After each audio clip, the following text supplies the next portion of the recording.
By month 9, I had a restraining order filed against me.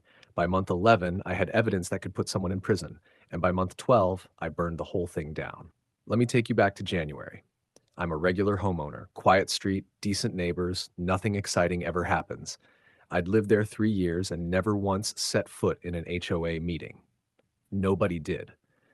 That was the unspoken agreement in our neighborhood. You pay your dues, you stay out of it, and life stays peaceful. But then my neighbor Rick got a $900 fine slapped on him the day after Christmas. Rick is a retired postal worker, 63 years old, feeds stray cats, waves at everybody. His crime? His inflatable Santa Claus was 2 inches over the HOA height limit. Not 2 feet, 2 inches. Measured apparently by Karen herself, the HOA board president, who walked across the street on December 26th with an actual measuring tape.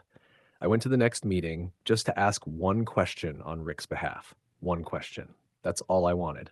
What I didn't know was that Karen had been running this HOA like a personal kingdom for 11 years. Unchallenged, untouchable, and completely dangerously unhinged. She smiled at me the moment I walked through that door. That smile should have been my warning. But I sat down anyway, notepad in hand, coffee in cup, completely unprepared for what the next 12 months of my life were about to look like. The first meeting was a masterclass in watching someone abuse power with a smile on their face. Karen sat at the head of the table like she was chairing a Fortune 500 board. Blazer, reading glasses on a pearl chain, a gavel she used way too enthusiastically. There were 6 other board members seated beside her, and not one of them made eye contact with anyone in the room. They just stared at their papers like hostages reading from a script. I raised my hand about Rick's fine. Karen looked at me over her glasses, paused just long enough to make it uncomfortable, and said, and I quote, "Violations are violations, sweetheart." Then she moved on. I came back in February and March. By April, I started noticing something that made my stomach turn.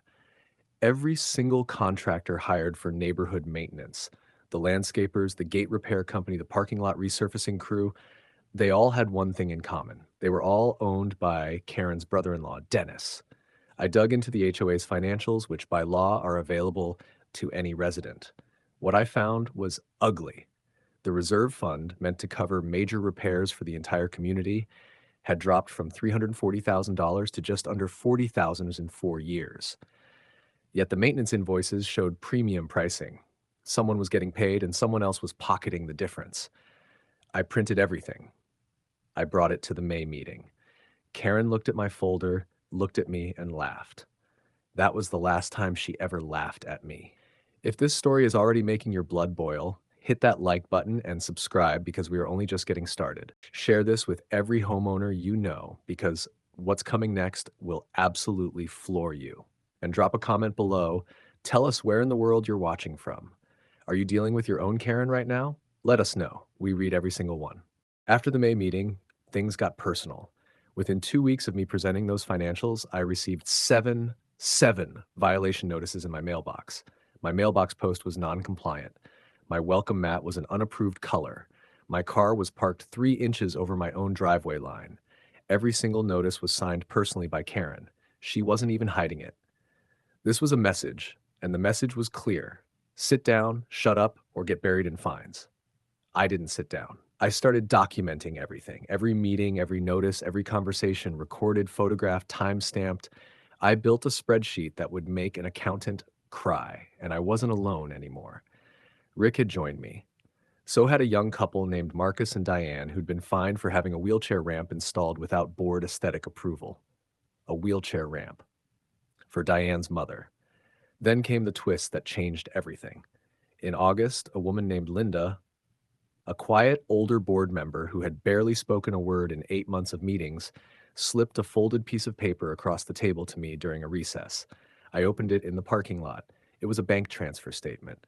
Karen had been authorizing payments to a company called Prestige Property Solutions, LLC since 2021. The company had one employee, one address, one owner. Karen's maiden name was on the incorporation documents. She wasn't just directing contracts to her brother-in-law, Dennis. She had her own shell company sitting inside the HOA budget the entire time, quietly, invisibly, draining it dry. Linda had known for 2 years she'd been too afraid to speak until now. I took Linda's documents straight to a real estate attorney that same night. By morning, we had a plan. We didn't confront Karen. We didn't post anything online. We didn't tip her off with a single word. Instead, we spent 6 quiet weeks building an airtight case. Linda's bank statements, my spreadsheets, Marcus and Diane's documented discrimination, Rick's original fine, and 14 other residents who came forward once they realized someone was finally fighting back. We filed a formal complaint with the State Attorney General's office, the Department of Housing, and submitted a forensic audit request backed by 22 resident signatures. Karen found out on a Tuesday. I know because she showed up at my door, no blazer this time, no pearl glasses, no gavel, just panic wearing a cardigan. She offered to waive every fine, every single one, for everyone.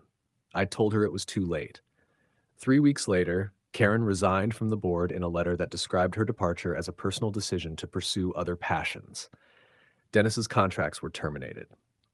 Prestige Property Solutions LLC was dissolved. The state opened a formal financial investigation that is still ongoing to this day. The new board held their first meeting in December. Rick brought cookies. Linda was elected treasurer. Marcus gave a speech. And me? I sat in the back row, notepad in hand, coffee and cup. Just like January. Except this time, when I walked in, nobody smiled at me like a warning. They started a slow clap. 11 months of meetings, 7 fake violations, 1 shell company, and a retired postal worker's inflatable Santa.